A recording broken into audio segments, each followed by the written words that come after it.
1899-1908, con el lema Nuevos hombres, nuevos ideales y nuevos procedimientos. Comienza el periodo de Cipriano Castro. Cipriano Castro nació en el estado Táchira el 12 de octubre de 1858 y muere en Puerto Rico el 5 de diciembre de 1924. Perteneciente a una modesta familia de clase media. Estudió en Pamplona, norte de Santander, Colombia. Fue diputado del Congreso de la República hasta el año 1892. Apoya la reforma constitucional del presidente Andueza. Abandona su puesto político en el año 1892 y se va al exilio por el triunfo de la Revolución Legislativa. Los antecedentes. Arcas públicas desorganizadas. Después de la salida de Guzmán, deja un gobierno con el general López. La revolución legalista. Crespo comete fraude y tenía un gobierno inestable. Motivación para la invasión y la rebelión. Debido a las fraudulentas elecciones de septiembre de 1897, donde el general Joaquín Crespo impone al general Ignacio Andrade, comienza la invasión en mayo de 1899 por la frontera y es exitoso. Crea un grupo de escaramuza de carácter militar, vence las tropas y gana la batalla del Tocuyo. En Valencia se negocia la rebelión del gobierno de Andrade. Revolución Libertadora. Manuel Antonio Matos, importante banquero, quien es encarcelado por Castro, sale de la cárcel y empieza una conspiración con generales liberales del guzmancismo. Se crea la Revolución Libertadora, se considera el evento más importante de las guerras civiles en el país. Este movimiento tiene el apoyo económico de grandes empresas como New York Vermouth and Company, la compañía de cable francés y la compañía alemana del Gran Ferrocarril de Venezuela. El régimen comenzó a tener diferencias con estas compañías debido al apoyo a la conspiración para levantar un movimiento de 14.000 hombres en armas para confrontar a Castro. Los seguidores de los caudillos no estaban unificados. Esto terminó siendo favorable para Castro. Ocurre la batalla a la victoria. El proceso de modernización de armamentos le da la ventaja a Castro, anudado a todo esto el apoyo y el refuerzo de Juan Vicente Gómez.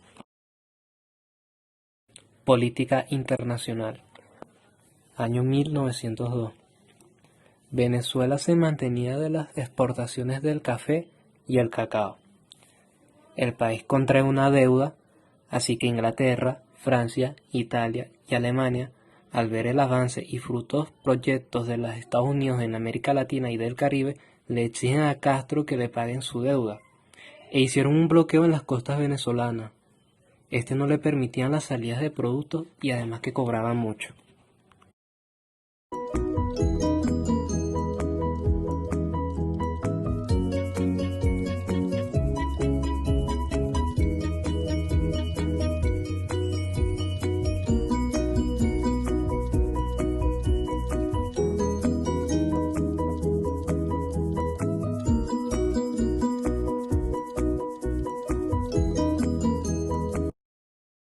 La debilidad de Castro.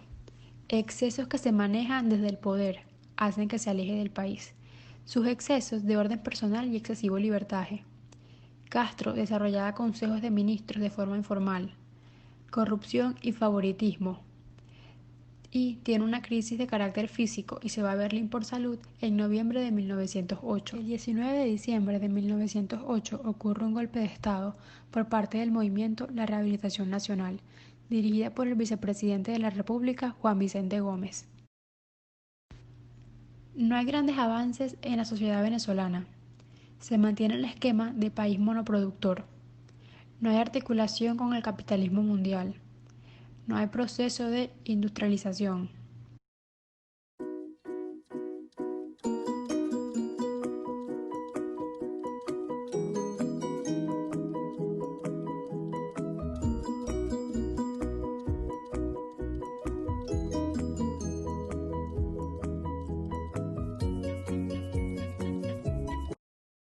Llegó al poder dando un golpe de Estado.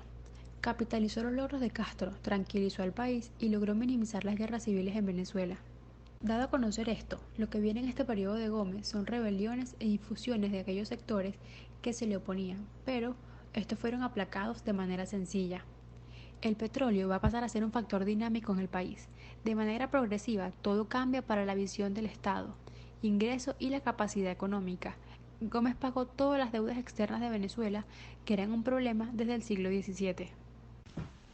Desde el gobierno de Castro se viene consolidando la idea de una Fuerza Armada Nacional. Gómez es capaz de completar el proceso y no solamente crea una Fuerza Armada Nacional, sino que también moderniza el ejército, llegándose a convertir en una de las instituciones más sólidas del país. En 1910 se formaliza la Academia Militar de Venezuela. Surge la Escuela Naval y la Escuela de la Aviación.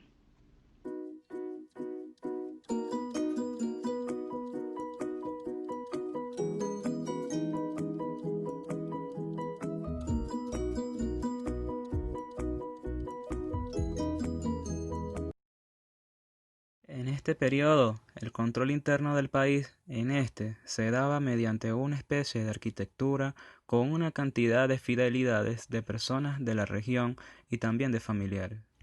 Gómez reformó la Constitución. Las personas que entraban en las cárceles gomeras, todos ellos fueron objetos de brutalidades, torturas muy feroces, además de muy humillantes.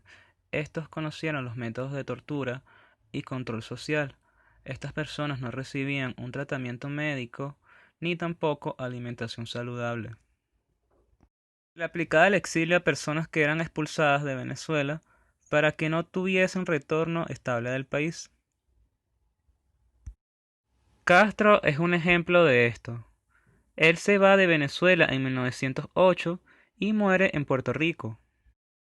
Con Juan Vicente Gómez no había libertad de prensa ni libertad de comunicaciones. En esta parte destacan diarios como el Heraldo, el Universal, La Religión, y había poca prensa que a veces era muy clandestina. Entre ellos entra el Martillo periodiquillo que funcionaba en la zona obrera básicamente petrolera y era un vocero del Partido Comunista. Intelectualidad. Logra el apoyo intelectual de un sector que venía de parte de los estudiantes de la UCB que aprendieron algo de la doctrina positivista.